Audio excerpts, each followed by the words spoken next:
it bill, my brother, we slang heavy metals. Went to the jeweler, I got me a watch and that bitch got a bezel. When I get up, I'ma get me a Tesla. J hit the gas like pressing the pedal. I'm Cartier, bitch, and I'm popping like kettle. All of these little niggas really be scared of me. I got the saw, yeah, I got the recipe. Welcome back to Sledding TV on the Sledding Network. We back again with the Glock 37. I am doing the spring review today for the Chris Vector mag extension. Now, I am doing this with a Glock 45 GAP magazine. As you can see, the stock 10-round magazine. I'm connecting it to the 9mm. See if I can get that to focus for you guys. The 9mm Chris Vector mag extension. Now, with the spring, I'm gonna flip the view so you can see you do have to clip it. I'm gonna go ahead and go over what you will need to clip the spring here before we get a deep dive and I show you a close-up of how to actually clip the spring. Now, the first tool you're gonna need is a Milwaukee wire cutter. You can get this from Home Depot in like the pliers section or any type of hand tool in that section. It'll be there. It's by Milwaukee, as you can see, and this allows you to cut any type of wire or any type of fencing, or it's usually used for fencing and things like that, metal cutting, sheet metal, things like that. So this would be perfect to cut this spring because it is metal. You cannot use regular scissors. It will not cut through. Now, another thing that you may need for basic gunsmithing is this thing right here. Now, you can get this from Amazon.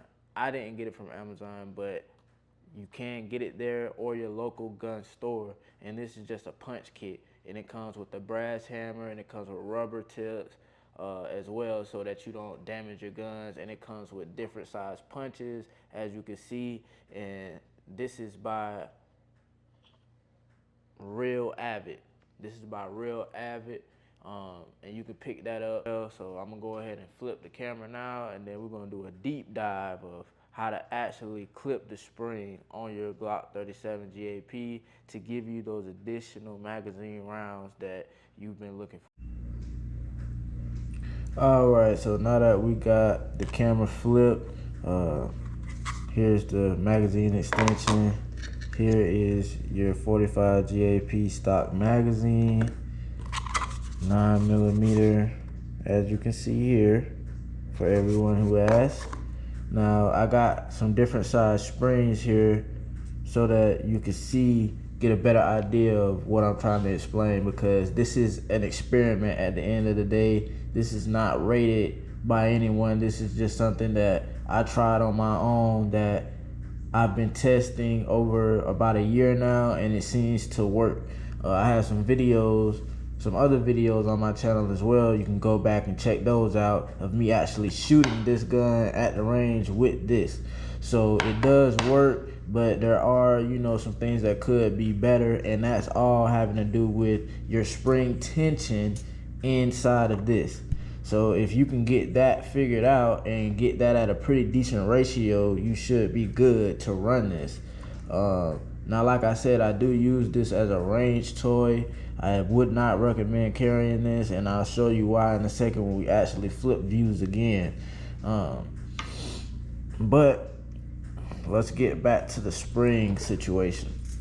Now, as you can see, I got 3 springs lined up right here. I'm trying to get them as even as possible so you can see exactly what I'm talking about. Now, the Chris Vector mag extension came with this spring right here, the longest spring that you see all the way to the right. The spring in the middle is the one that I'm actually using and have clipped and will clip again today in just a second. This spring right here came with your stock Glock magazine, or any stock Glock magazine that you get. The spring will be around this size. And I have these up here just to show you that you want to stay in between these two sizes. You don't want to go below this, because of course your whole entire magazine with the extension is longer than this spring. So this is a no-go for this setup. You don't want to clip it this short. This is why I have this out. You want to stay in the sweet spot. So you want to line it up, get a decent measurement of what you're going to be clipping before you clip it. You know, you want to try to measure it out before you clip it, because once you clip it, it's too late. So this is the longest that you can go right here. This is where I'm at right now, and I've already clipped this before. This is where I'm at, and you can get this spring with any regular 30 round magazine, from like an extended mag, a pro mag, or anything like that. You could take the spring out of that and use it for this to clip. You know what I mean? So now that we have that out of the way, I'm gonna show you where to clip it. So you're gonna get your Milwaukee cutters here, and I have it lined up. So right now we're around 1,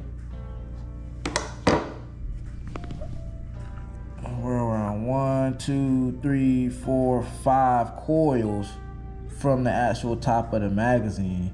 So what I'm gonna do, I'm gonna probably clip this one 2 more coils, because I don't want to take out too much tension. The more you clip this, the less tension the spring is gonna have inside of this action here. So I'm gonna clip it 1, 2. I'm gonna clip it right here. So as you can see, this is the end now, and then this is where I'm gonna clip it at. And so now it'll be at about this height.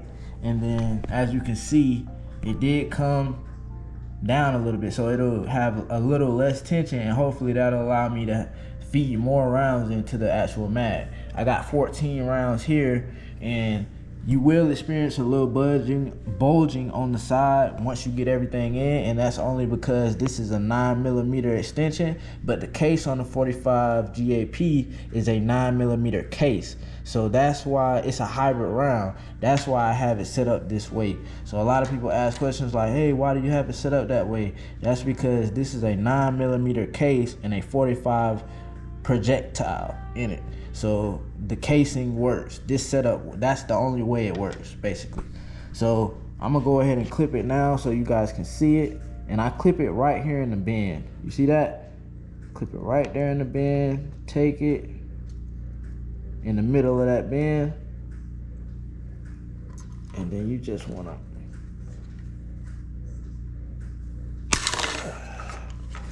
that spring is so strong, you know what I mean? It may take a couple of times, but that's how you gotta cut it. That's why I say you can't use regular scissors. You gotta use metal cutters to do this. Let's try it one more time.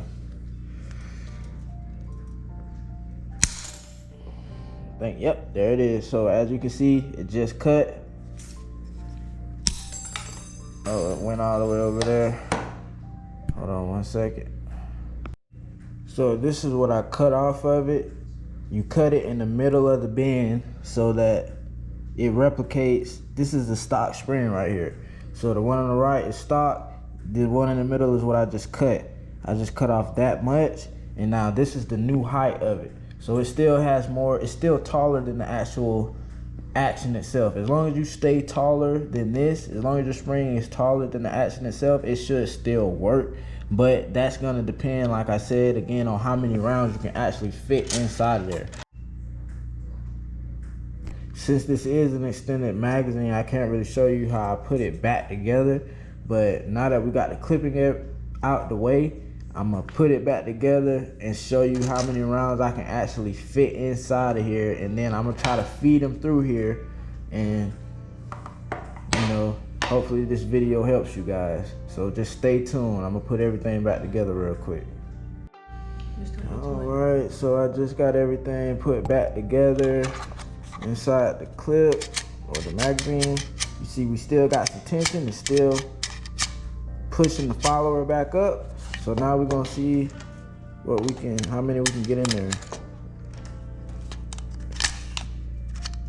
2, 3, 4, 5, 6, 7, 8, 9, 10. All right, so that's the stop clip right there. So we got 4 additional bullets.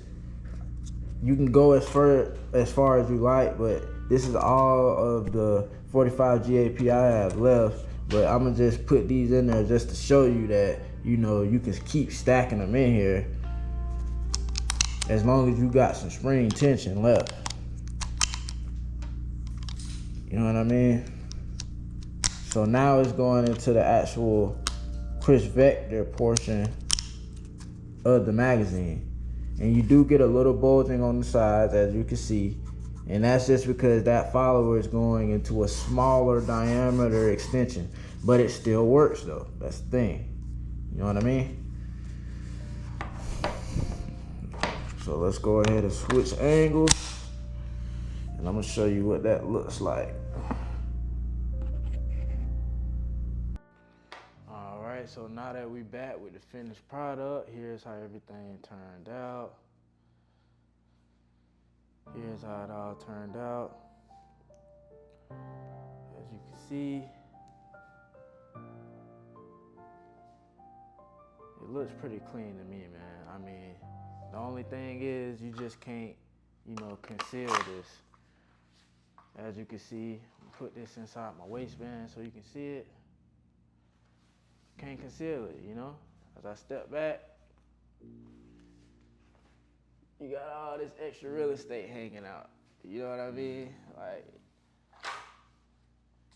it messes up the draw. I'm loving my TLR H1 on this.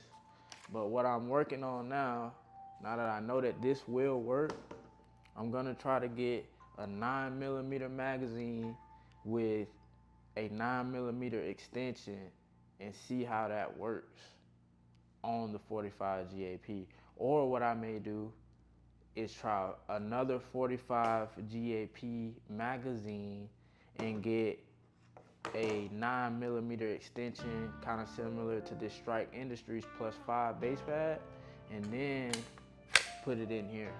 You know what I mean? Because that's more concealable. As you can see, put my shirt down. I can walk around with this and no one knows that I will have it on me, of course. And I can conceal this every day. And then I got my True Glow sights, glow in the dark sights. I love this gun, man. But I hope that this video really helps you guys. Thank you again for tuning in to the Selecting Network. If you enjoy more content like this, please like, comment, and subscribe. And until next time, guys, I am your host, Groovy Tyler. Peace. Shout out the Global, he puts the infinity. I got the Glock, but you not just like Kennedy. Shout out my ex and I'm talking about Kenny. She really a free when she be out the Henny. She rockin' Chanel and it's really that double C. You already know, bitch, I'm rockin' that double G. Hop in the coupe and that Glock gotta ride with me.